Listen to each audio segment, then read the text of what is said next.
Hi சுட்டீஸ், இன்றைக்கி ஒரு mini vlog பார்த்துடலாமா? இன்றைக்கி நம்ம முட்டை ரைஸ் எப்படி செய்கிறதுன்னு தான் பார்க்க போகிறோம். அதுக்கு தேவையானதை இப்போ நம்ம கட் பண்ணி வச்சிட்டோம். தக்காளி, வெங்காயம், பச்சை மிளகா கொஞ்சமாக உங்களுக்கு காரத்துக்கு ஏற்ற மாதிரி கட் பண்ணி வச்சுக்கோங்க. அடுத்து பார்த்திங்கன்னா ஒரு பேன் நம்ம எவ்வளோ சாப்பாடு செய்ய போகிறோமோ அந்தளவுக்கு பேன் வச்சுக்கணும்.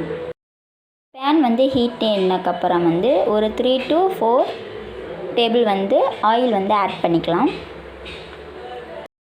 அதுக்கப்புறம் ஆயில் ஹீட் ஆனதுக்கப்புறம் நம்ம கட் பண்ணி வச்சுருந்த எல்லாத்தையும் இதில் ஆட் பண்ணிக்கலாம்.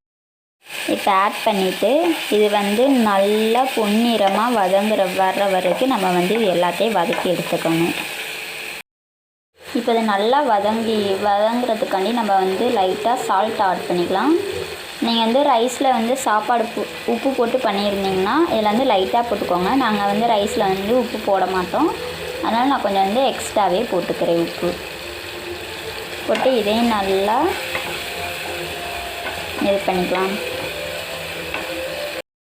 பார்த்திங்கன்னா இப்போ இது ஓரளவு நல்லா வதங்கிச்சு. இப்போ நம்ம தேவையான அளவு மசாலா ஆட் பண்ணிக்கலாம். லைட்டாக மஞ்சள்தூள், கரம் மசாலா 1/2 ஸ்பூன், மல்லித்தூள், மட்டன் மசாலா லைட்டாக, இது எல்லாத்தையும் போட்டு லைட்டாக இது மாதிரி கிளறி விட்டுக்கலாம். இந்த பச்சை வாசனை போகிற வரைக்கும் கொஞ்சம் நேரம் நம்ம நல்லா வதக்கிக்கணும். அதுக்கப்புறம் இது பண்ணி முடித்ததுக்கப்புறம் நம்ம 2 முட்டை சாப்பாட்டுக்கு நீங்கள் எவ்வளோ ரைஸுக்கு எவ்வளோ உங்களுக்கு எக்கு தேவைப்படுதோ அந்தளவுக்கு எக் உடச்சி இதில் ஊற்றி நல்லா இது மாதிரி கிண்டி விட்டிங்கன்னா முட்டை நல்லா பொரிஞ்சு வரும். அந்தளவுக்கு நம்ம பண்ணிக்கணும். பார்த்திங்கன்னா ஒரு 2 செகண்ட்ஸ் இப்படியே சிம் ஃப்ளேமில் விட்டுருந்தீங்கன்னா இந்த மாதிரி முட்டை நல்லா பொரிஞ்சு இந்த மாதிரி கலர்ஃபுல்லாக வந்துடும். இப்போ இதில் நம்மளுக்கு தேவையான ரைஸ் ஆட் பண்ணிக்கணும். ஆல்ரெடி நம்ம வேக வச்சுப்போம்னா அந்த ரைஸ் நம்ம ரைஸ் இப்போ ஆட் பண்ணிட்டோம். இதை இப்போ நல்லா கிண்டி விடணும். அந்த மசாலா ரைஸ்குள்ளே போகிற மாதிரி.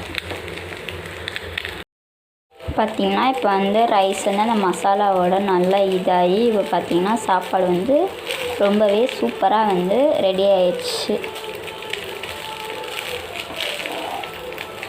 சில்ட்ரன்ஸ்க்கெலாம் ரொம்பவே இந்த சாப்பாடு பண்ணி கொடுத்து பாருங்கள், ரொம்பவே பிடிக்கும்.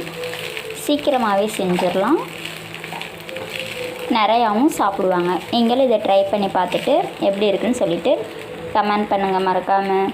தேங்க்யூ.